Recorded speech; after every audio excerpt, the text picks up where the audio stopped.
En la próxima hora, un gran tema nacional será sometido al juicio de la opinión. Tendremos un fiscal y un defensor. Ustedes darán el veredicto. Modera Claudia Cano. Bienvenidos, estamos en Veredicto. Este es el programa de los grandes debates a nivel nacional que se transmite aquí por el Canal 1. Aunque muchos de ustedes no lo sepan, en nuestro país hay miles de parejas que por una u otra razón no pueden tener hijos. Algunos de ellos llegan a afectar su entorno familiar de manera emocional. Algunos se van por el camino de la adopción, pero otros prefieren tener un hijo sangre de mi sangre, carne de mi carne. Es ahí cuando llega a intervenir una tercera persona a facilitar con autorización su vientre para que se dé la inseminación, la unión del óvulo con el espermatozoide. ¿Pero es esto legal? ¿Cuál es la postura de los médicos? ¿Debería funcionar de esta manera en nuestro país? Es el tema que vamos a tocar esta noche, esas llamadas casas de los bebés que tienen un costo de hasta 10 millones de pesos. Hacemos una pausa y regresamos para comenzar a desarrollar nuestro veredicto.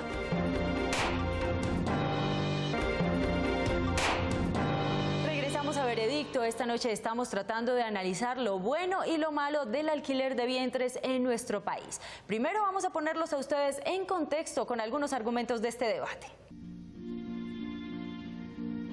Cuando se habla del tema de alquiler de vientres, no solo se habla de una pareja que desea tener un hijo.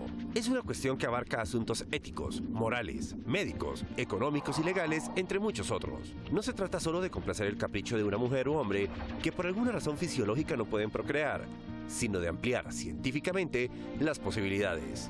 Tampoco se trata de cerrar la puerta a la opción de adoptar a uno de los miles de niños que esperan en un hogar del ICBF la posibilidad de hacer parte de una familia. El marco legal sobre la materia en el país aún es ambiguo, a pesar de algunas sentencias de la Corte Constitucional que tangencialmente han abierto algunas brechas al respecto. Para algunos, el uso del cuerpo de una mujer y que ésta perciba un ingreso económico es inhumano y desdice de la dignidad del ser. Es una alternativa para alcanzar la felicidad y un sueño. Ese será nuestro tema de hoy y ustedes dictarán el veredicto. Así que ya lo saben, debe tener la mujer en nuestro país la posibilidad de tener hijos a través de terceros. Es el debate que estamos teniendo esta noche. Recuerden, a partir de cualquier momento ustedes pueden ingresar a nuestra página de internet www.veredicto.tv. Encontrarán allí la casilla perteneciente a la Fiscalía o a la Defensa. También recibimos sus opiniones y comentarios a través de nuestro fanpage en Facebook y de nuestra cuenta en Twitter, @veredictontc. Nuestros protagonistas de esta noche ya están listos, así que vamos a proceder a presentarlos. En la Fiscalía nos acompaña esta noche la doctora Nubia Posada, experta en bioética y educación. Gracias por acompañarnos. Gracias, mil gracias, Claudia. Muy buenas noches. Y nos acompaña esta noche en la Defensa el doctor Haroldo Quiroz. Doctor, muy buenas noches, gracias por acompañarnos. Muchas gracias, Claudia. Ex procurador, delegado para los derechos de la infancia, acabé de mencionarlo, entre otros cargos. Muy buenas noches. Comencemos entonces a desarrollar nuestro debate. Doctora Posada, tiene 4 minutos, puede ponerse de pie para exponer sus argumentos. Gracias, Claudia. La Declaración Universal de los Derechos del Niño, la infancia, menciona que los derechos del niño deben ser atendidos desde la etapa de la gestación. Hay cantidad de enfermedades que son identificables, que son curables.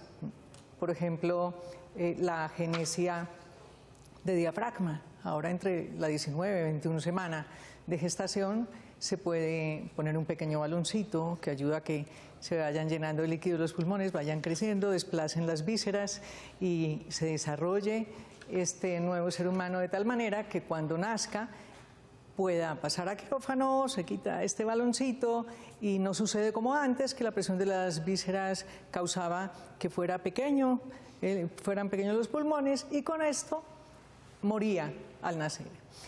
También la espina bífida es curable y la nutrición de la madre, el estrés, una cantidad de factores que ayudan a una salud óptima o a una atención óptima cuando no se puede hacer más por el paciente. Todo esto exige un respeto incondicional a cada uno de todos los seres humanos durante su ciclo vital completo y en especial en las primeras etapas de su crecimiento y desarrollo, que son las embrionaria y fetal.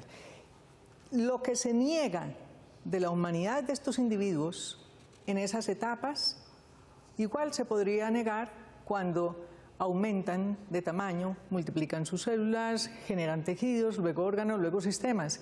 Pero la Declaración Universal del Genoma Humano y los Derechos Humanos es clarísima. El genoma humano es la clave de la identidad de cada individuo de la especie humana. Lo dice de cada miembro de la familia humana. Y ese término está en la Declaración Universal de los Derechos Humanos. Nuestro tema es esa tercera persona que presta su vientre para la fecundación. En ese sentido, usted nos está hablando de que durante esos 9 meses varía o puede variar. ¿Quién es el que llega a ese vientre? Un óvulo y un espermatozoide de los padres. No, llega un nuevo miembro de la familia humana, que es distinto. El proceso de fecundación genera que al entrar un espermatozoide al óvulo, se desencadene una reacción bioquímica en la que hay mayor concentración de calcio donde entra el espermatozoide y menor en el extremo opuesto. Al multiplicarse las células, esa en la que quedó la cicatriz que deja el espermatozoide genera el cuerpo. La otra genera las faneras. Estamos ante un nuevo miembro de la especie humana, un nuevo miembro de la familia humana. Hay comunicación entre el interior y el exterior. Él mismo tiene su movimiento. El genoma es su plan, su carta de navegación existencial. Y esos seres humanos, la mayoría, mueren por las técnicas de reproducción asistida. ¿Qué pasa en el caso de esas mujeres que por una u otra razón no tienen un útero y quieren ser mamás?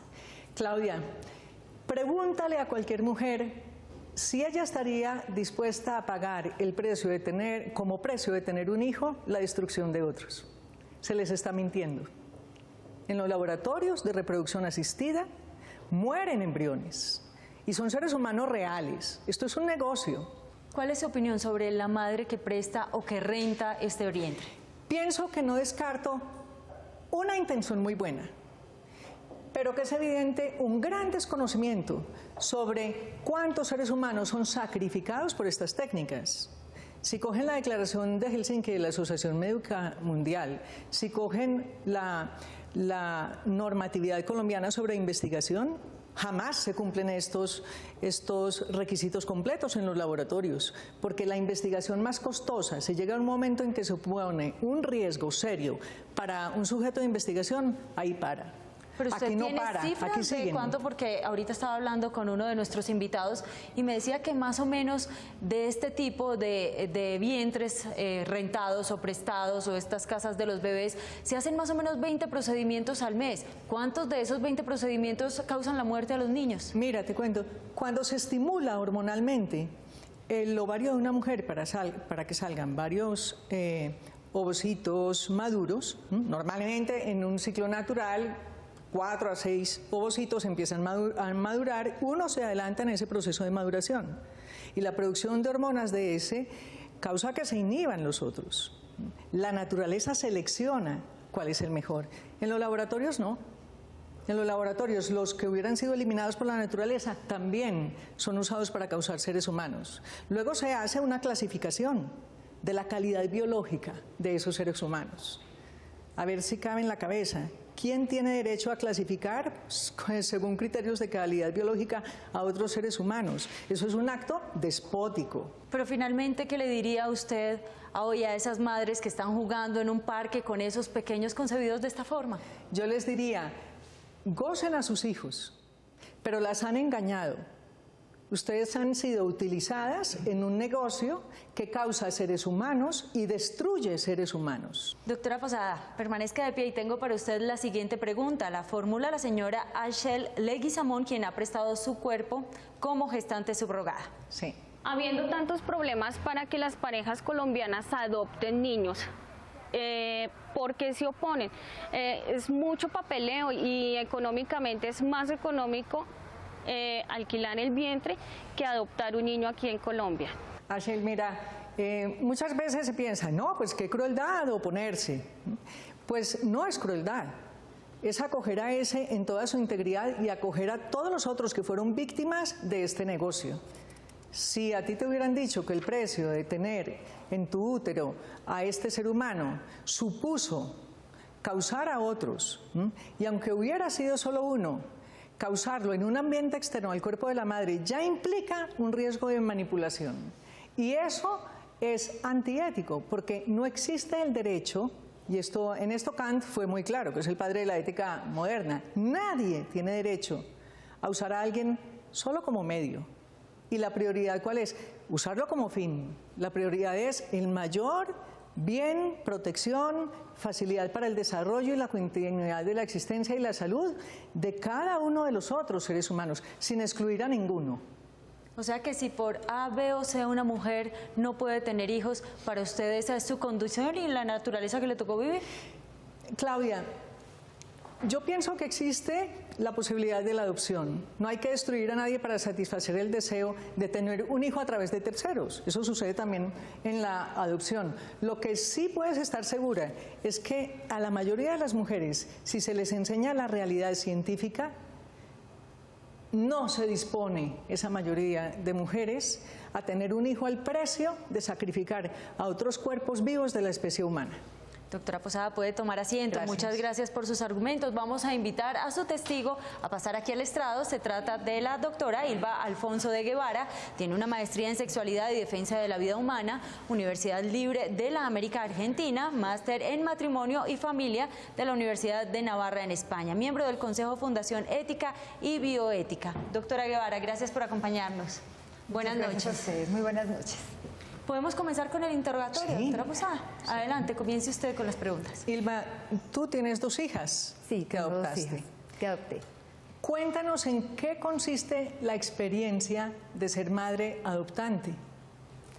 Bueno, yo soy diseñadora industrial, es mi profesión, y la adopción me cambió la vida, puedo decirlo así. ¿Qué ha significado la adopción para mí?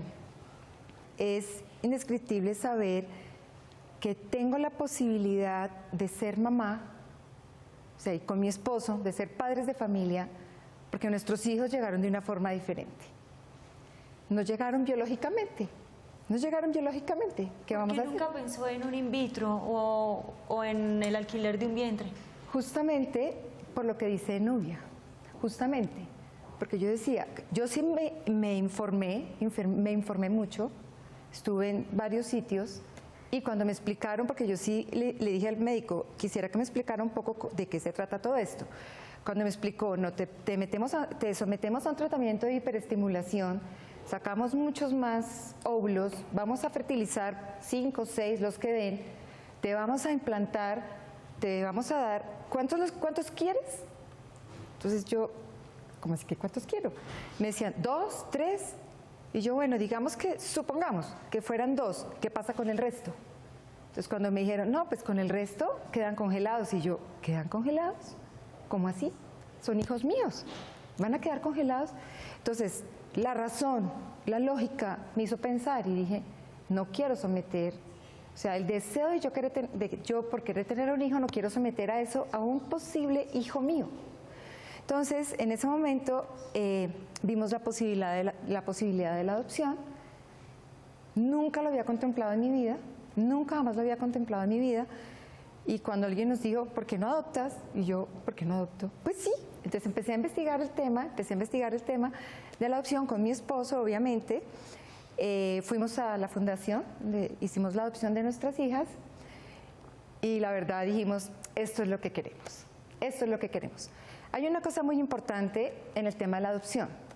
La adopción no es una obra de caridad, porque a veces la gente se confunde con eso y nos dice, qué bonita obra de caridad la que hiciste. No, la adopción es una forma diferente de ser papás. Usted me dice que no concibe la idea de saber que sus hijos quedan congelados, No. pero es que no hay vida si no hay la fecundación y los óvulos se congelan solos, no se congelan fecundados. No, se congelan los embriones. Doctora, acláreme usted ahí. En este momento la técnica de vitrificación permite que el 100% de los embriones congelados sobrevivan. no estamos destruyendo absolutamente nada. Pero en ese momento hay vida, se congelan solo los óvulos. Hay vida en el óvulo, hay vida en el espermatozoide, hay vida en el embrión. Cualquiera de las congelaciones no es destructiva. Perfecto. Continúe, doctora. Sí me queda una duda con respecto a lo que dice el doctor. Sí se destruyen vidas, porque yo conozco casos de amigas mías que se han sometido a estos tratamientos y, por ejemplo, me dicen, esta noche se someten mis hijos a la descongelación, mañana me los transfieren. Cuando se los transfieren, ellos alcanzan a vivir y viven 2, 3, 4, 5 días, porque yo sé que en estos métodos tienen un seguimiento muy estricto en lo que está sucediendo en el cuerpo de la mujer.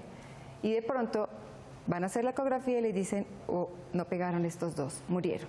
Volvamos al tema de los vientres alquilados, que es como el tema del debate. Perfecto. ¿Es un negocio? Yo considero que sí. Yo considero que sí, es un negocio. Porque a esta madre, de todas formas, a ella le están pagando por alquilar su vientre. Y ese hijo que ella tiene en su vientre termina siendo un producto. Termina siendo un producto. Además, que está sometido a que de golpe, con unas técnicas de golpe de reproducción asistida, que muy seguramente, así como va a ser concebido este hijo, este bebé, si viene de golpe con alguna malformación, como es un producto, posiblemente este producto va a desaparecer. Perfecto, muchísimas gracias. Bueno. Ustedes quédense con nosotros, quédense ahí sentadita porque el doctor Quirós tiene, después de esta breve pausa comercial, preguntas para usted porque regresamos con el contrainterrogatorio. Ya volvemos.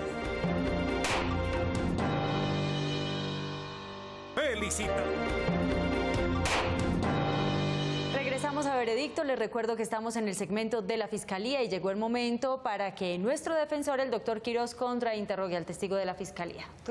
Bueno, doctora Elba, Sí, doctor. usted dice que se siente contenta porque ha adoptado 2 niñas, ¿no? Sí, señor. Sí, porque es una forma de constituir una familia. Sí, señor.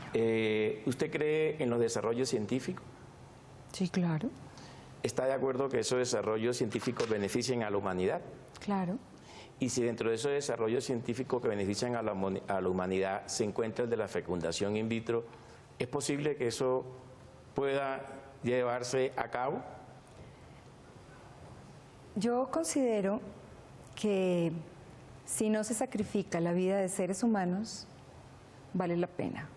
Pero cuando se sacrifican vidas humanas de seres que están congelados, que pueden morir en diferentes procesos, considero que es un riesgo muy alto, es un precio muy alto. Bueno, como usted dice que está de acuerdo en que siempre y cuando no se sacrifiquen vidas humanas, y si una pareja decide no querer adoptar, sino que decide que de su propio material genético tener un hijo, y se le brinda la oportunidad que puede hacer a través de una tercera mujer, a través de una subrogación o alquiler de vientre, ¿es posible que eso pueda ser? Volvemos a lo mismo, porque resulta que esta madre que está alquilando su vientre, ella muy seguramente va a quedar embarazada a partir de las técnicas de fertilización in vitro. Entonces, volvemos a lo mismo. Es muy posible que de un bebé que llegue a feliz término se pierdan 2, 3, 4, 5 bebés, seres humanos, que se han perdido. Usted conoce también que puede que exista también a través de una relación sexual normal que la mujer pueda quedar embarazada y también pueda tener dificultades para llevar a cabo ese bebé y pueda ser expulsado. Pero es la naturaleza. Entonces, en este caso, estamos hablando de que si la naturaleza lo permite a través de ese desarrollo científico, entonces también puede darse ese tipo de riesgos, o sea que los riesgos pueden ser de lado y lado. No, porque si yo quedo embarazada, me acuerdo que el médico que me atendió, especialista en fertilización in vitro, él me decía, me comentó y me dijo, ¿hay algo inmunológico en tu cuerpo? Me acuerdo que hasta me hicieron unas vacunas con sangre para desorganizarme a mí inmunológicamente, porque ¿qué pasa? Yo quedo embarazada, pero en el momento en el que se va a anidar el bebé, se iba a pegar en el útero, este bebé yo lo expulsaba. La razón inmunológica. ¿Y no es ese mismo azar el que juega también un papel en ese tipo de fecundación in vitro? No, no, porque aquí ya de todas formas se sabe que de todas formas en el peltre, ahí ya se está gestando la vida de 5, 6, no sé cuántos seres humanos puedan estar ahí. Y yo de ahí, como médico, ellos escogen cuál es el que yo voy a transferir. Incluso se le pregunta a la pareja, de estos 5 o 6, ¿usted quiere cuántos? No le pueden transferir los 6 porque hay un peligro para la madre. ¿Cuál es su postura frente al alquiler de un vientre de parejas del mismo sexo para tener un bebé? Tampoco, la considero viable. Y en ese contexto que le estamos preguntando, Sí, señor. de que usted mismo se coloca como ejemplo que pudo aleatoriamente haber expulsado por la cuestión inmunológica que Sí, lo está señor. diciendo, Sí, doctor. también puede darse en esta misma situación, o sea, le ha implantado el embrión respectivo en el útero de la mujer, también puede darse ese riesgo, pero también puede dar lugar a que pueda llevarse toda la fertilización del bebé y terminar con el nacimiento del bebé. De golpe, es posible que de golpe peguen, si le hacen una transferencia de 3, es porque posiblemente se han fertilizado 5. Estoy convencida de eso. Es porque posiblemente se han fertilizado 5. De esos 5 transfieren 3. Ya hay 2 que quedaron congelados. ¿Cuál es la vida de estos 2 congelados? No lo sabemos. Digamos que entonces de esos 3, listos, lo que yo decía antes, si pegaron los 3, pues bueno, pues qué maravilla, por lo menos no se perdieron. Pero usualmente de esos 3, siempre hay 1 o 2 que se pierden. Y a veces incluso los identifican si vienen con alguna malformación y yo sé que entran y pinchan.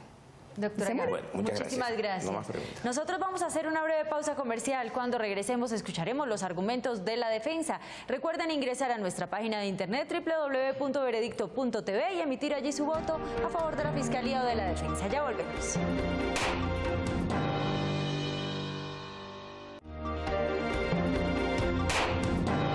Regresamos a Veredicto, ustedes ya escucharon a la Fiscalía, ahora tendremos 4 minutos para también estar atentos a los argumentos de la defensa. Doctor Quiroz, puede ponerse de pie, tiene 4 minutos. Me parece interesante el debate que se está llevando a cabo esta noche, pero quisiera partir de la base que en Colombia las personas que quieren conformar una familia tienen varias posibilidades. Una de ellas, tenerlo en forma natural, si así a bien lo tenga su mismo desarrollo biológico lo permita, pero si no es posible, le pueden dar 2 opciones más. Una, la de la adopción, tal y cual como lo planteó la doctora Ilva. Uno puede escoger la adopción, no quiero la asistencia científica, pero creo que no se le puede negar a aquella pareja que quiere tener un hijo con su propio material genético, que acuda a los avances científicos, y esos avances científicos hoy en día son un derecho. Así lo ha manifestado la misma Corte Interamericana de Derechos Humanos en una sentencia muy interesante, en el cual se demandó al Estado de Costa Rica en el sentido de que se prohibía la posibilidad de la fecundación in vitro, y a partir de allí las parejas que estaban en ese proceso acudieron a la Corte Interamericana para que se les garantizara su derecho. ¿En Colombia qué pasa? En Colombia constitucionalmente le está garantizado ese derecho a las parejas. Igualmente la Declaración Universal también lo extiende, y lo mismo que el Pacto de San José de Costa Rica. Entonces, en ese orden de ideas tenemos unos lineamientos de tipo jurídico que permiten la posibilidad que una pareja pueda acudir a la asistencia científica a través de 3 situaciones que están muy claras y que son las que se vienen trabajando. Una, la inseminación artificial. Otra, la fecundación in vitro, y a través de esa fecundación in vitro también pueden acudir al arrendamiento de vientre o alquiler de vientre. Igualmente, la misma Corte Constitucional, en una sentencia del año 2010, pues así también lo manifestó. Dijo, si en Colombia no está prohibido el arrendamiento de vientre, significaría que está permitido. Entonces, parto de la base que si los desarrollos científicos permiten las curaciones, si los desarrollos científicos permiten que una pareja pueda tomar la decisión de tener un hijo a través de la inseminación artificial, la fecundación in vitro o el arrendamiento de vientre, creo que no hay lugar a que le podamos prohibir esas posibilidades. Creo que estamos dentro del contexto que nos permite la ley, y si la ley no los permite y la misma ciencia también no los permite, entonces no podemos negarle ese derecho a dichas parejas. Doctor, hablemos de un tema que me genera curiosidad, y es qué pasa psicológicamente con esta madre que alquiló su vientre a la hora de desapegarse de ese ser que estuvo 9 meses dentro. Bueno, ahí podemos dar dos situaciones que también pueden darse con otras circunstancias. En la adopción, la madre se desprende de su hijo, lo entrega, ¿sí?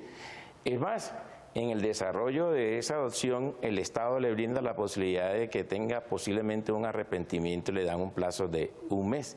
Pero ella se está desprendiendo inclusive de su propio material genético porque es el que lo ha tenido y porque allí entonces no podemos entrar a criticarlo éticamente. ¿Cuál es su postura frente al cobro de este alquiler de los vientres? Recientemente se conoció el caso de una mujer que prestó su vientre a unos españoles y cobró $18.000. Bueno, en relación con el cobro de eso, el Estado debe entrar a regularlo.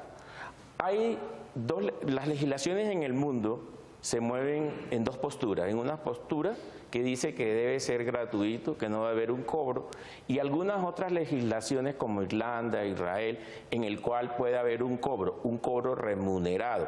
Es mejor que la ley entre a regular esos procesos y dentro de esa regulación se establezcan unas remuneraciones pues, que estén dentro de los contextos. De hecho, debería inclusive dentro de ese proceso afiliarse a esa madre a un sistema de salud mientras estén en ese proceso. Lo voy a invitar a que permanezca de pie y que tal como ocurrió en el caso de la Fiscalía responda a la siguiente pregunta que la formula el concejal de Bogotá, Marco Fidel Ramírez. ¿No será acaso el tema del alquiler del vientre o del embarazo subrogado una puerta abierta para que parejas del mismo sexo puedan acceder a una maternidad o una paternidad por la vía de esta figura? En relación con la pregunta que hace el concejal, significa que si las parejas heterosexuales tienen el mismo derecho de acudir a la asistencia científica, no le podemos negar a las parejas del mismo sexo el mismo derecho, porque estaríamos entonces en un proceso de discriminación. Entonces, así como acuden las parejas heterosexuales a un proceso como el que estamos hablando, pues también lo pueden acudir las parejas del mismo sexo, porque hoy en día las parejas del mismo sexo también conforman una familia, se les ha garantizado su derecho y no les podemos negar ese derecho. Doctor Quiroz, puede tomar asiento. Gracias. Vamos a invitar ahora al doctor Jorge Ramírez a pasar aquí al estrado. Él es su testigo, va a complementar sus argumentos. El doctor Ramírez es presidente de la Fundación Colombiana de Pacientes Infértiles, médico cirujano de la Universidad Nacional, miembro activo de la Asociación de Obstetras y Ginecólogos de Texas, especialista en ginecología obstetricia, ciencias de la reproducción y técnica de reproducción asistida in vitro del Centro de Ciencias de la Salud de Texas. Doctor Ramírez, muy buenas noches. Buenas noches. Gracias por acompañarnos. Mucho gusto. ¿Cuál es su panorama? ¿Cómo ha percibido usted todo este debate? Bueno, hay varias cosas. Lo primero es que tenemos que ser bien conscientes que el respetable pensamiento de las doctoras tuvo bloqueada la fertilización in vitro en Costa Rica por 10 años. Una cosa puede uno pensar y otra cosa es imponer una situación. Por eso, pues, entiendo perfectamente su postura, pero tienen varias debilidades científicas. Las doctoras de casualidad saben qué porcentaje de embriones que van en el vientre natural de una mujer se pierden en cada ciclo reproductivo. Una falacia igual que su compañero. Una cosa es que aproximadamente 62 de cada 100 seres humanos mueran dentro de la trompa o dentro del útero. Pero yo no puedo decir que porque la gente se muere yo tengo derecho a matar. Y es la pretensión de ustedes. Con esa comparación de los muertos de modo natural en que no hay voluntad y por lo tanto no hay culpa, y de los muertos voluntarios de los laboratorios. Es importante preguntar lo siguiente. Ellas han defendido que en los laboratorios se mueren los embriones y se mueren a colocarlos en los úteros. Pero la vía natural es que el 75% de los embriones logrados con amor por coito, como ellos dicen, se les olvida que la infertilidad es una enfermedad. Entonces yo como médico a una enfermedad no le doy ninguna solución. Primer punto. Segundo punto. Con ese concepto de que no se puede alquilar un vientre y que nadie puede nacer de una forma que no es la tradicional, pues la biológica natural en pacientes fértiles, le hubiéramos negado la posibilidad de nacer toda la cultura hebrea y toda la cultura árabe. O tal vez se les olvida el tema de Sara y su robada, la empleada, en fin. Bueno. Y además, otra cosa interesante es que hablan mucho de uso. Nosotros no usamos a nadie. Las señoras que prestan su vientre lo hacen voluntariamente bajo un informe consentido. Ninguna persona está obligada a hacer lo que no quiere. Y lo otro interesante es que lamentablemente la doctora estuvo en tratamientos de reproducción asistida cuando todavía estábamos en el inicio del asunto. Yo llevo 33 años en esto y resulta que en este momento estamos transfiriendo un solo embrión con unas posibilidades superiores al 25% del ciclo natural, congelando los embriones extras y colocándolos de nuevo. O sea, la pérdida embrionaria por un proceso de reproducción asistida en este momento con un solo embrión es menor que la natural. Y en la congelación es cero. Sobreviven el 100%. Vamos a permitirle al doctor Quiroz que pregunte. ¿Está de acuerdo en que una pareja pueda acudir a estos métodos científicos que parte de un derecho que ellos tienen, que les brinda la ciencia, o no pueden acudir a ellos? No solamente lo digo yo, lo acabó de decir la Honorable Corte Constitucional. En su sentencia 274, recientemente emitida, está diciéndole al Estado, incluya esos tratamientos dentro del tratamiento de la infertilidad, e incluso para las personas de menos recursos. Y a donde llegamos, al punto es el punto de vista médico, ojalá superando la parte económica, que es la que trae el problema siempre, pero es un derecho natural. Doctor, Bueno, ¿en qué casos una mujer busca un vientre? Médicamente solamente hago ese tipo de tratamientos cuando hay una indicación médica, es decir, cuando la mujer no tiene un útero, cuando ese útero es estéril, como el de Sara, como ese útero presenta situaciones que en el embarazo ponen en riesgo la vida de la madre, como en pacientes que he tenido yo que estuvieron a punto de morir en el último embarazo y necesitan un vientre de alquiler. Con todo el respeto, si no lo hago para parejas del mismo sexo, pues porque primero es la infertilidad y luego los derechos sociales. Pero yo quisiera complementar la pregunta con tres aspectos que las personas acuden, que es lo que en la vida profesional y en mi experiencia me lo dicen. Una de ellas, cuando son infértiles. Claro. Una segunda, cuando padece a veces la mujer cáncer y tiene que someterse a unos tratamientos largos. Ya también acude a ello. Y otra, cuando pueden darse malformaciones y necesitan implantar los embriones respectivos también en ese desarrollo. Yo quisiera que se explicara a la audiencia si en ese proceso se utilizan primero los protocolos, segundo el consentimiento informado, y cuándo a partir de allí es que hay vida y que pueda tener la posibilidad de ser sujeto de derecho. Si hay médicos en la tierra que respetamos la vida y que la buscamos, somos los médicos de infertilidad. Jamás estamos pretendiendo ni producir una muerte, ni facilitarla, ni causarla. Todo lo contrario. Precisamente esos tratamientos que le hicieron a la doctora de inmunología son avances científicos que en este momento se están aplicando y lamentablemente en su caso no funcionaron, pero funcionan muchísimo. Yo no quiero, por supuesto, de la misma manera que no acepto la imposición de que nada de in vitro porque los embriones se pierden, siendo que se pierden naturalmente porque no se cae una sola hoja de un árbol sin la voluntad de Dios. Entonces, cuando un embrión implanta, es porque Dios quiere. Y los médicos estamos buscando que eso ocurra. No somos abortadores intencionales. Si ustedes dicen que viene un embrión que tiene malformaciones y que tiene problemas, lo que hacemos nosotros en el avance científico es diagnosticarlo, pero no matarlo. ¿Cómo funciona la parte legal? Digamos, a la hora de sacar un registro, a la hora de pedir o de reclamar, esta madre que prestó su vientre podía hacerlo. O sea, ¿cómo funciona esa parte? Volvemos al punto de la Corte Constitucional y del derecho. Estos tratamientos de reproducción asistida y de vientre de alquiler van a llegar a su mínimo costo cuando la Corte reconozca, como lo está haciendo, que es un derecho natural y que se debe hacer prácticamente gratis para todo el que no pueda tener bebés. Sí, pero el tema que yo le planteo es diferente. ¿Sí? ¿Puede esa madre que prestó, que rentó su vientre el día de mañana reclamar algún tipo de maternidad? ¿Puede, no sé, hacer algún No tipo hago de un la solo parte tratamiento legal? de subrogación uterina si no hay un abogado experto al lado. ¿Por qué? Porque precisamente el riesgo es triple. Primero, que haya una inmadurez psicológica y esa madre no sea la elegida para poder hacer una subrogación, que eso es fundamental. Segundo, que no haya una indicación médica absoluta de que es un tratamiento que se necesita para tratar una enfermedad. Y tercero, que es el más importante, y es que absolutamente se respete ese embrión igual en pequeño que en grande. Y a mí pues me llama la atención que a la doctora le preocupaban los embriones que ella tenía en vitro y cuál era su suerte pero no le preocuparon los hijos de una señora que se los regaló. Doctor, ¿hay un mercado negro en todo esto? O sea, ¿hay gente que se especializa en buscar madres para que renten su vientre? Hay un cartel de la subrogación uterina.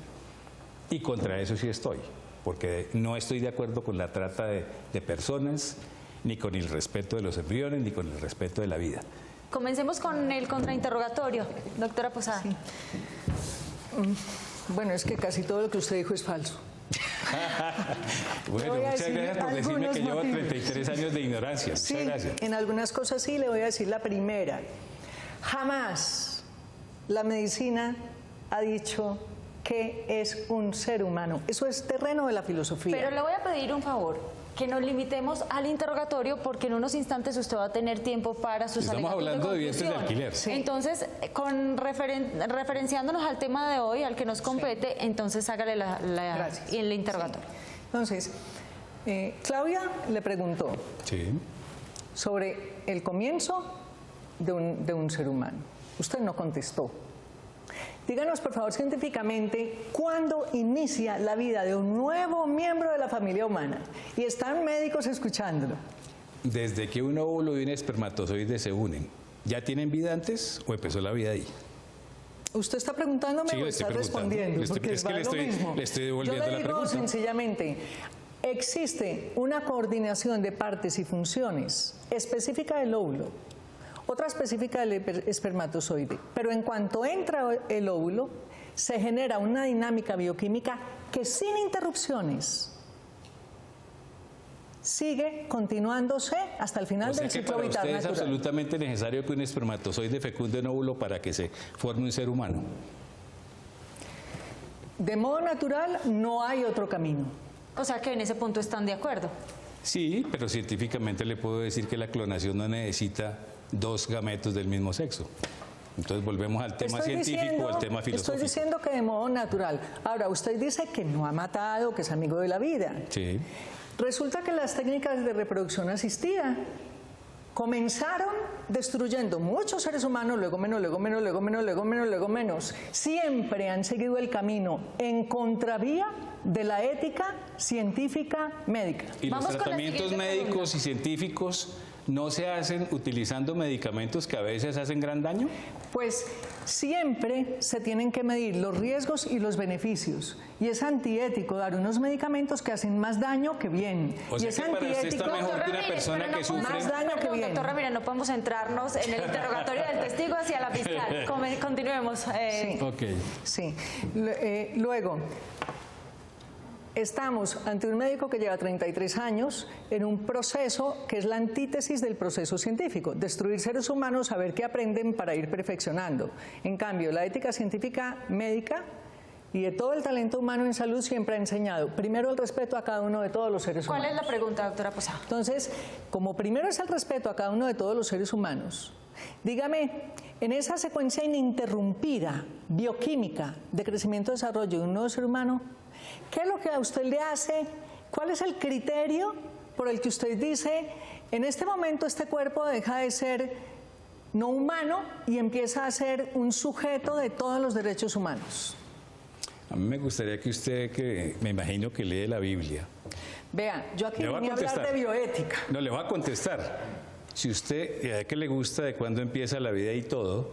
En el Salmo 139, David, el salmista, dice: mi embrión vieron tus ojos, y luego fueron formadas todas mis partes sin faltar ninguna de ellas, porque me hiciste en el vientre de mi madre, te alabaré. Quiere decir que eso que usted me está diciendo del embrión, del óvulo y del espermatozoide, si es desde el punto de vista espiritual, viene desde antes. Desde el punto de vista biológico, se habla de que el espermatozoide fecunda el óvulo e inmediatamente aparece un ser que genéticamente es irrepetible, que usted lo defiende y yo también. Lo que pasa es que a usted se le olvida que naturalmente también se pierden. Nosotros lo que estamos haciendo es formarlos fuera del organismo porque biológicamente no se pueden formar. Y esos embriones son tan respetables como el suyo como el mío, porque buscamos es tener bebés sanos Usted y dice, vivos. yo no mato, pero como naturalmente se pierden, los mato y doy por eso que yo no tengo culpa al matarlos. Entonces, ¿dónde está su libertad y su Mi responsabilidad? libertad está en saber que estoy haciendo las cosas bien, porque si yo tuviera el peso de su conciencia de que la reproducción asistida es pecado, no podría dormir. Última pregunta, doctora. Sí. ¿Por qué usted confunde la ética que viene desde los griegos, y usted lo sabe, ¿no? Cuando se le demuestra a usted su error, usted se lanza a decir que es que no existe otro argumento que el religioso para pensar distinto a usted? Yo estoy hablando de ética. No, lo que pasa es que si usted fuera Dios, yo le haría caso. Pero no creo que usted tenga la verdad absoluta. No, un momentico, estamos hablando de ética, Usted me está diciendo que me está respetar demostrando mi error, ¿cierto? incondicionalmente. Sí, desde su convicción. Por supuesto. Y yo le estoy demostrando la suya desde la mía. Y los televidentes evidencian la calidad argumentativa de los dos. Vamos a ver qué sentencia. La votación al final, pero ¿tiene una última pregunta para una respuesta corta? Sí. ¿Por qué usted destruye cuerpos humanos vivos en las primeras etapas de crecimiento y desarrollo? Todavía no es un cuerpo humano, es un embrión. Ahí está. Cuerpo humano que tenga brazos, piernas y todo. Es un ser humano, pero no un cuerpo humano. Busquen qué significa embrión. Muchísimas gracias a ambos. Nosotros vamos a hacer una breve pausa comercial. Este debate está muy candente, pero la última opinión la tienen ustedes, que son nuestros televidentes. ¿Cómo lo hacen? Ingresando a nuestra página de internet www.veredicto.tv. Hacemos una corta pausa y regresamos con los alegatos de conclusión.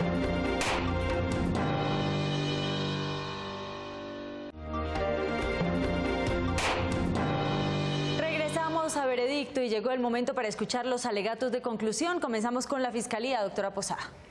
Yo lamento mucho que un médico esté negando evidencias científicas como la etapa embrionaria, que es una etapa del desarrollo de todo miembro de la familia humana. ¿Cómo se puede decir que hay individuos de la especie humana que no son humanos en alguna etapa de su crecimiento y desarrollo? Yo les sugiero que busquen en diccionarios médicos, en los libros que estudian los alumnos de medicina, que le pregunten a los embriólogos, a los fetólogos, ¿cuándo se inicia la vida de un nuevo ser humano? Es absurdo decir que se inicia cuando el óvulo y el espermatozoide se unen y luego negar que el desarrollo, la continuidad, el paso siguiente bioquímico, instante tras instante, al final, hasta el final de la existencia de ese individuo, no evidencia que pertenece a la especie humana. Yo no puedo decir es un embrión, un niño, un anciano, pero no es humano. Si pertenece a la especie humana, es humano en todas las etapas y circunstancias de su ciclo vital. ¿A qué vamos con esto? A un negocio y a una injusticia. Yo no puedo decir que puedo matar a alguien porque la naturaleza mata gente. La inteligencia tiene una estructura finalista y por eso existe la palabra responsabilidad. Yo respondo por lo que pude prever. Si es humano y yo lo mato, tenga por cuerpo una célula o tenga 6.000 billones, yo he destruido a un nuevo miembro de la familia humana y debería asumir la responsabilidad en vez de hacer comercio con eso. Muchísimas gracias, doctora Posada. Vamos con los alegatos de conclusión, doctor Quirós. Bueno, lo importante aquí es tratar de distinguir dos situaciones que son muy claras. La primera es la discusión desde el punto de vista de cuándo se es ser humano y desde cuándo se le reconoce eso en materia del derecho.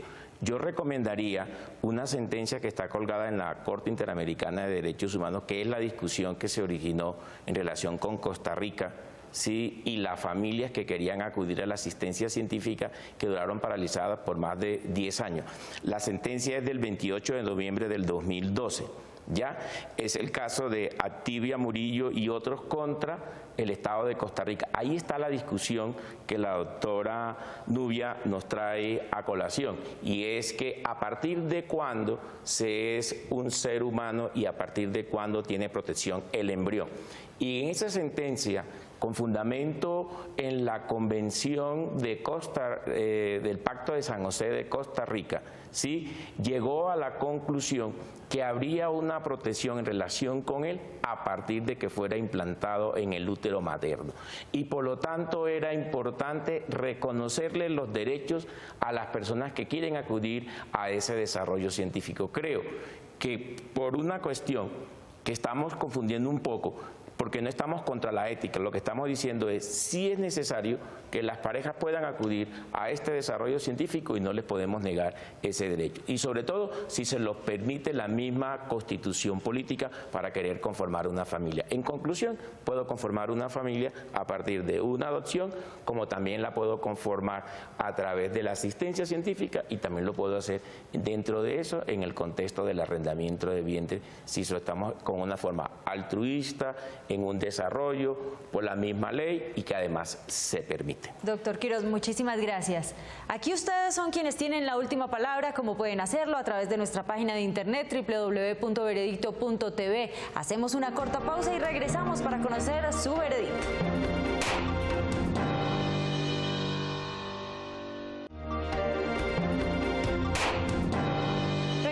A veredicto, ¿debe tener la mujer colombiana la posibilidad de rentar o usar un vientre en alquiler para poder tener hijos? Es el debate que hemos tenido esta noche y ustedes a través de nuestra página de internet votaron lo siguiente. Este es su veredicto. Gana la Fiscalía, doctora Nubia Posada, con un 73%. La defensa, doctor Haroldo Quiroz, obtuvo un 27%. Doctora Nubia Posada, usted ha asumido esta noche el papel como fiscal y nuestros televidentes le han dado la razón. ¿Cómo recibe este veredicto? Me alegra que los televidentes tengan en cuenta que la UNESCO señaló claramente que el genoma humano es la evidencia ante el mundo de que estamos ante un nuevo miembro de la familia humana. Yo invito a los televidentes a que aumenten su cultura, su capacidad crítica y analítica, leyendo la Declaración Universal del Genoma Humano y los Derechos Humanos. Tampoco los abogados dicen en qué consiste un ser humano, lo dice la filosofía. Y la Asociación Española de Bioética tiene una colección de artículos científicos que se llama Informes ACRE. Investíganlos. En el número 1, Natalia López Moratalla señala paso a paso la constitución y el desarrollo en los primeros días de vida de un nuevo ser humano. Ha sido su historia, aprovéchenla y apréndanla. Este ha sido el veredicto. A los representantes, a los testigos, muchas gracias por habernos acompañado. Muy interesante el debate. Nosotros los esperamos a ustedes próximo lunes 10 y 15 de la noche, cuando tendremos otro tema de interés. ¡Feliz noche!